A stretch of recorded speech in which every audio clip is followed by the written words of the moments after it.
desde hoy y de siempre, este himno supremo entonar, venerando sus nombres pecados de arquetipos de la libertad, dominando tinieblas marchemos hacia el logro de un mundo mejor, y cantemos radiantes y faros nuestro himno de superación.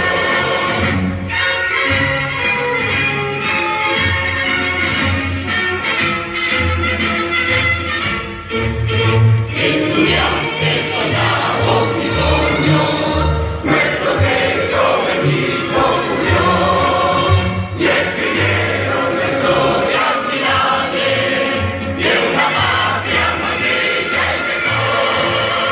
El recinto sagrado pondremos, que nos brinda calor maternal, y a su sombra preciosa cantemos al glorioso pueblo nacional.